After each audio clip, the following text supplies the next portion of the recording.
bahasa di siang ini insya Allah akan fokus pada bahasan yang berhubungan dengan sifat Nabi Muhammad Shallallahu Alaihi Wasallam. Dan sifat ini menjadi sub bahasan dalam Sirah Nabawiyah dalam buku yang atau dalam tema-tema yang kata kuncinya adalah Syama'il. Seperti yang ada di catatan kaki ini. Jadi buku-buku tentang Syama'il baik yang ditulis oleh Imam Tirmidzi atau sebelum dan sesudah Imam Tirmidzi itu bukunya membahas tentang sifat.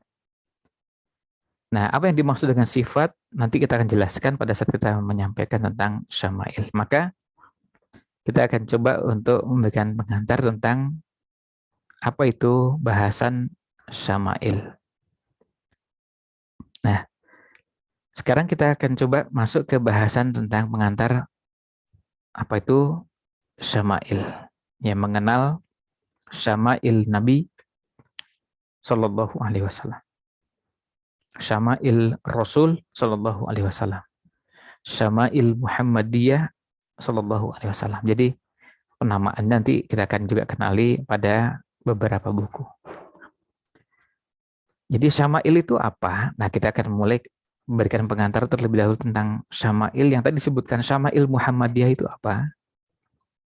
Syama'il Muhammadiyah adalah ilmu yang membahas tentang fisik. Seperti tadi disebutkan di baris pertama misalnya, tinggi badannya, itu fisik. Apakah Nabi SAW itu tinggi, atau pendek, atau tengah-tengah, nah itu fisik. Kemudian warna kulitnya seperti apa, kemudian telapak tangannya yang halus, nah itu semuanya fisik. Rambut, dan lainnya. Dan kemudian membahas juga tentang perilaku, khuluq. Jadi kalau dalam bahasa Arab itu khalqiyah dan khuluqiyah. Kalau khalqiyah itu fisik, kalau khuluqiyah itu khuluq atau akhlak. Akhlak perilaku Rasulullah Shallallahu Alaihi Wasallam. Itu masuk dalam bahasan Syama'il. Jadi Syama'il itu membahas itu. Bisa membahas fisik atau membahas akhlak Rasulullah Shallallahu Alaihi Wasallam. Nah, jadi Syama'il itu ilmu yang membahas hal-hal yang zahir, yang nampak, dan yang batin, yang tidak nampak dari sosok Nabi Muhammad Shallallahu Alaihi Wasallam. Ya, dari sosok Nabi Muhammad Shallallahu Alaihi Wasallam. Ini yang berkaitan dengan fisik dan akhlak Nabi Muhammad Shallallahu Alaihi Wasallam. Kemudian berikutnya, apa yang istimewa? Artinya kalau kita bicara rambut kan banyak rambut. Kalau kita bicara kalau kita bicara tentang warna kulit orang juga beragam. Maka kalau kita berbicara tentang fisik maupun akhlak, sebenarnya apa yang istimewa dari bahasan kita ini? Nah, beberapa bahasan yang terkait dengan sosok atau fisik dan akhlak tadi menjadi istimewa karena berhubungan dengan Rasulullah Shallallahu Alaihi Wasallam.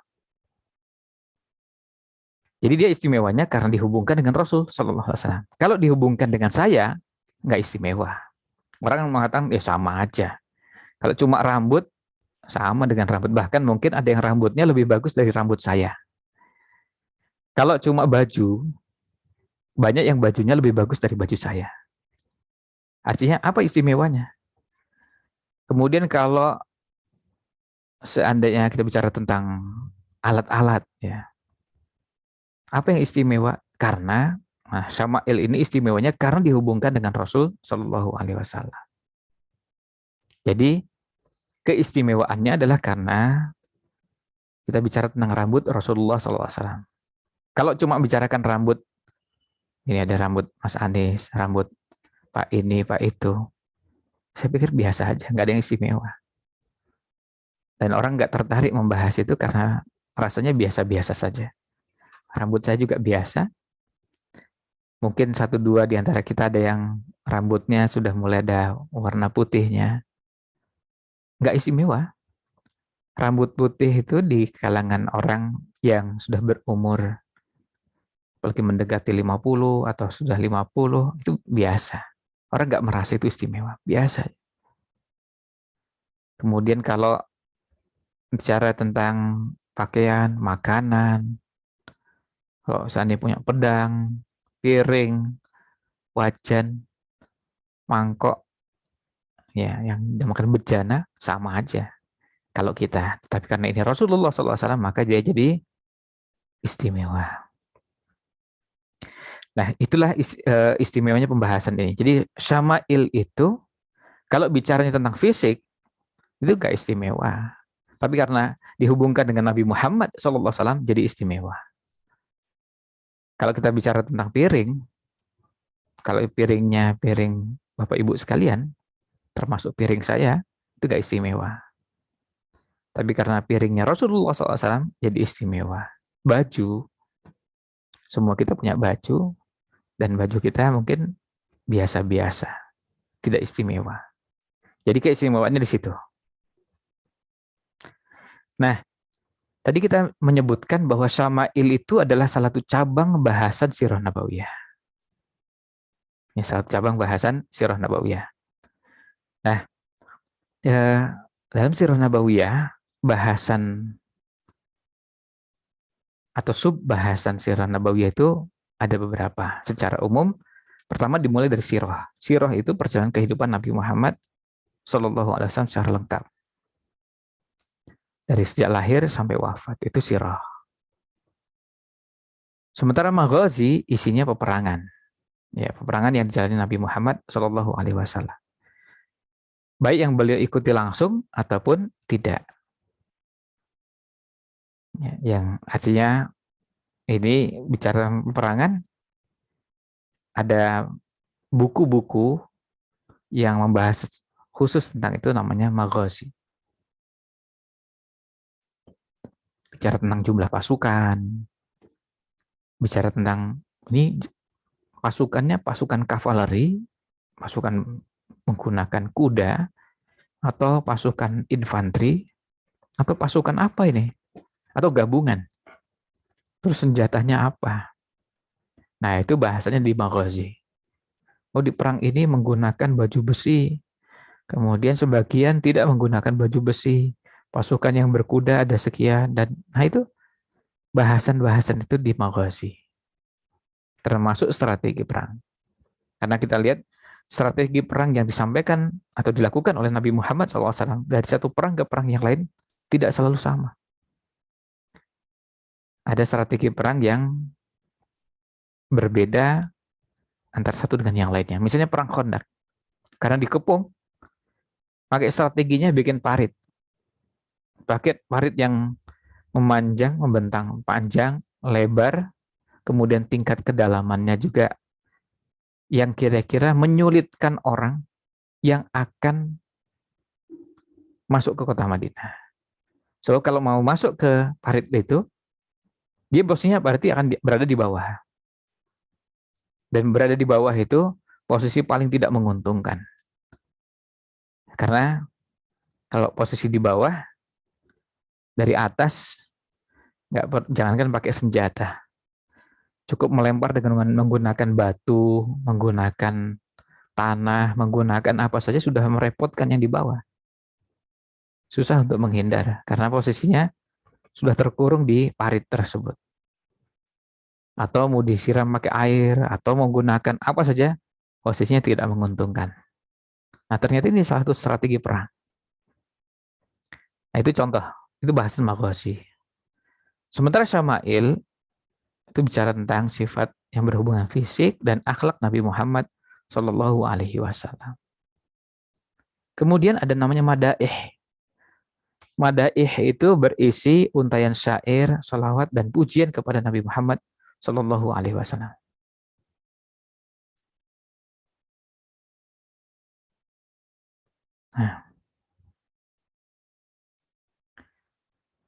Nah, ini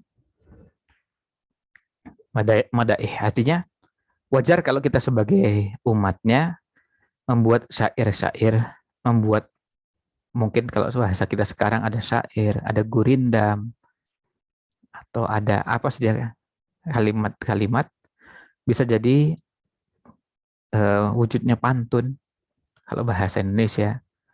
Kalau dalam bahasa Arab bentuk-bentuknya juga beragam, saja ya. Jadi bahasa Indonesia saja yang isinya adalah pujian kepada Nabi Muhammad Shallallahu Alaihi Wasallam. Ini namanya madaih. Kemudian berikutnya dalail. Dalail itu dari kata dalil, artinya adalah bukti-bukti kerasulan, mukjizat dan keistimewaan yang diberikan Allah SWT kepada Nabi Muhammad Shallallahu Alaihi Wasallam. Ini bukti bahwa beliau adalah Rasul, utusan Allah SWT. Maka kita bisa lihat istimewa. Dari jari jemarinya bisa mengeluarkan air. Kita bisa bayangkan manusia biasa seperti kita, artinya manusia biasa dalam artian kulitnya itu ya sama, kulit seperti kulit manusia, giginya juga sama seperti gigi manusia, matanya, rambutnya, kemudian sampai ujung kakinya, kukunya juga sama. Ada yang sama seperti layaknya manusia pada umumnya. Tetapi kemudian Allah berikan mukjizat. Dari jari jemarinya bisa mengeluarkan air. Jadi kita bisa bayangkan ketika jari jemari itu bisa mengeluarkan air. Kita semua punya jari, lalu kemudian dari jari yang kita miliki ini, terus kemudian keluar air. Ini luar biasa. Nah, buku-buku tentang tanda-tanda kerasulan atau mukjizat Nabi Muhammad SAW ini bisa kita temukan pada beberapa tempat. Kemudian berikutnya khosois, keistimewaan atau kekhususan yang hanya dimiliki oleh Rasul Shallallahu Alaihi Wasallam. Ini khosois. Ya, khosois keistimewaan, kekhususan yang dimiliki oleh Nabi Muhammad Shallallahu Alaihi Wasallam. Ini namanya khosois. Nah, setelah kita mengenal beberapa istilah tadi, kita kembali ke bahasan syama'il yang merupakan salah satu cabang dalam ilmu sirah nabawiyah. Kita masuk ke bahasan berikutnya, apa urgensinya, apa pentingnya belajar syama'il. Apa sih pentingnya, apa sih perlunya kita mengenal syama'il. Tentu kalau bicara tentang apa urgensinya banyak ya. Kalau di sini sebutkan 3 atau mungkin 4, 5, bisa saja nanti ada yang lain menyebut yang ke-6 dan ke-7. Ya, tidak dibatasi dengan hanya 3 atau 4. Tapi paling tidak kita bisa menangkap pada beberapa poin yang menjadi urgensi belajar syama'il ini. Yang pertama, menyadari betapa besarnya nikmat yang Allah karuniakan kepada kita dengan diutusnya Rasulullah Shallallahu Alaihi Wasallam. Jadi kalau kita ini menyadari dengan baik, kita mendapatkan nikmat luar biasa. Diutusnya Nabi Muhammad SAW inilah karunia yang luar biasa. Ini yang pertama. Lalu yang kedua, menguatkan kecintaan terhadap Rasul Shallallahu Alaihi Wasallam, agama, juga iman. Jadi akan semakin kuat. Semakin kuat rasa cinta kita kepada Rasul Shallallahu Alaihi Wasallam. Semakin kuat rasa cinta kita, termasuk kepada agama yang kita yakini. Kemudian yang ketiga, meneladani Rasul, mengikuti sunnahnya, mengikuti jejaknya, Shallallahu Alaihi Wasallam. Karena tidak mungkin kita bisa meneladani kalau kita nggak kenal. Misalnya gini, saya mau berbicara tentang bagaimana cara berjalannya Rasul Shallallahu Alaihi Wasallam. Saya ingin meneladani cara berjalannya. Kalau tidak belajar tentang syama'il ya nggak tahu. Ada beberapa cara berjalan Rasul Shallallahu Alaihi Wasallam. Ya, artinya ada cara berjalan yang dilakukan misalnya ketika berangkat ke masjid. Dan beliau menyarankan kepada para sahabat, ke masjid itu berangkat dengan sakinah, tenang. Jadi bukan lari-lari, tergopoh-gopoh, ya, sampai terengah-engah, sampai di masjid ngos-ngosan, masuk ke dalam saf, oh takbir aja sudah agak sulit untuk mengucapkan Allahu Akbar. Karena apa? Tergesa-gesa. Nah, Nabi SAW ngasih contoh seperti apa sih kalau mau berjalan ke masjid. Nah, tetapi kalau di perang seperti apa itu? Di peperangan, di pertempuran seperti apa? Itu berjalan. Kemudian, atau yang kita ambil contoh yang lain sederhana. Nabi SAW itu kalau selesai wudhu, pakai handuk nggak sih? Nah, itu bisa kita temukan bahasanya di Syama'il. Kemudian, kalau bersiwak atau menggosok gigi, itu yang dipahami oleh para ulama, pakai tangan kanan atau tangan kiri. Itu. Dan bahasan-bahasan yang lain. Tentu bahasannya begitu banyak. Termasuk juga misalnya gini, ada orang mengklaim, misalnya rambut panjang itu sunnah Rasul SAW. Terus kalau rambut pendek, apakah berarti tidak mengikuti sunnah? Artinya rambutnya pendek atau gundul. Nah itu bahasannya di Syama'il nanti. Bahasan tentang seperti ini. Kemudian yang keempat, berakhlak dengan akhlak Rasul Sallallahu Alaihi Wasallam. Kalau kita ingin berakhlak dengan akhlak Nabi Muhammad Sallallahu Alaihi Wasallam, maka kita harus belajar. Bicara tentang sabar, tentang ihsan, tentang jujur, amanah, kerja keras, atau apapun. Kita dapatkan dari mana? Di Syama'il. Tentu kalau ada buku Sirah Nabawiyah membahas bahasan itu, berarti beberapa bahasan Syama'ilnya sudah dimasukkan ke dalam Sirah Nabawiyah. Jadi sudah terkumpul semua di dalamnya. Dan kalau dimasukkan semuanya pasti perlu ulasan yang agak lebih atau disajikan dengan sangat ringkas seperti yang ada dalam buku Sirah Nabi Sallallahu Alaihi Wasallam karya Imam Nawawi. Berikutnya, Syama'il merupakan manhaj bagi siapapun yang akan menapaki jalan istiqomah. Kalau saya ingin bisa istiqomah dalam Islam ini, dalam agama ini, maka saya mengikuti jalan yang telah dilalui oleh Rasul Sallallahu Alaihi Wasallam. Bagaimana beliau beribadah, bagaimana beliau sholat, bagaimana beliau puasa, bagaimana beliau tilawatil Quran, bagaimana beliau banyak hal yang kita bisa pelajari. Berikutnya, kalau bicara sejarah penulisan Syama'il Muhammadiyah, di masa Rasul Shallallahu Alaihi Wasallam belum ada, di masa sahabat juga belum ada, di masa tabiin, di awal masa tabiin, di pertengahan belum ada. Sebagian ulama mengatakan itu sudah mulai terlihat di akhir masa tabiin. Ini sejarah awal penulisannya. Dan kita bisa lihat ada penulis-penulis awal Syama'il Muhammadiyah sebagian sebelum Imam Tirmidzi yang tadi disebutkan bukunya. Bahkan sebagian dengan jelas mereka atau beliau-beliau adalah guru dari Imam Tirmidzi. Misalnya Abul Bukhtari Wahab bin Wahab al-Asadi. Wafatnya tahun 200. Dalam bukunya Sifatun Nabi Sallallahu Alaihi Wasallam. Nah, beliau satu generasi dengan guru dari gurunya Imam Tirmidzi. Nah, dua level di atas. Bukan generasi gurunya, tapi guru dari gurunya. Nah, ini Imam Wahab bin Wahab al-Asadi. Berikutnya, Ali bin Muhammad al-Madaini. Ali bin Muhammad al-Madaini yang wafat pada 224 Hijriah juga pernah menulis buku Sifatun Nabi Sallallahu Alaihi Wasallam. Jelas bukunya juga sebelum Imam Tirmidzi. Lalu berikutnya ada Muhammad bin Abdullah al-Warraq yang wafat pada 249 Hijriah.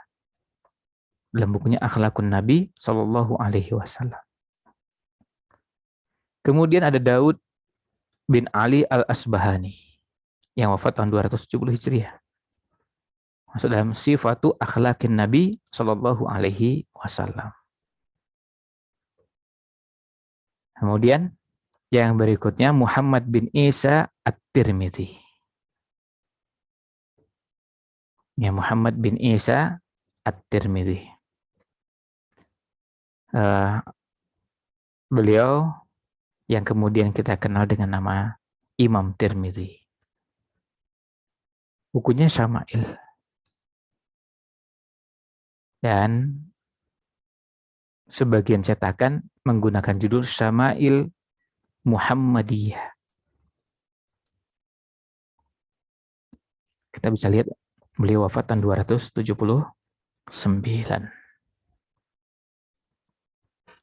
Nah, sebagian karya tersebut belum dicetak. Untuk Syama'ilnya Imam Tirmidzi, alhamdulillah sudah dicetak. Ada versi mukhtasarnya atau ringkasannya. Jadi kita bisa bayangkan salah satu karya ulama yang wafat tahun 279. Sekarang kita ini hidup di tahun 1443. Jadi artinya sekitar 1200-an tahun yang lalu. Dan ini salah satu kekayaan yang dimiliki umat Islam. Punya karya seorang ulama yang hidupnya sejak 1200 tahun yang lalu. Dan karyanya kita baca sekarang, hari ini. Sudah dibaca oleh generasi sebelum kita dan terus sampai ke Imam Tirmidzi. Selanjutnya ada juga buku penulisnya Abu Ali Muhammad bin Harun bin Su'ain Al-Ansari. Nah, ini wafatnya 353 setelah Imam Tirmidzi. Dalam bukunya Sifatun Nabi Sallallahu Alaihi Wasallam, Sifatu Akhlaqihi wa Siratihi wa Adabihi wa Khafdi Janahihi. Berikutnya Imam Abu Bakar Muhammad bin Ali bin Al-Qaffal.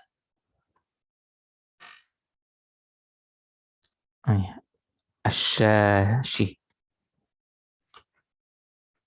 Wafat tahun 365 Hijriah. Judul bukunya Syama'ilun Nubuwah. Lalu ada Imam Abu Syekh Abdullah bin Muhammad bin Hayyan Al-Asbahani yang wafat tahun 369 Hijriah. Dalam bukunya yang berjudul Akhlakun Nabi wa Adabuhu. Nah, ini contoh buku-buku. Nah,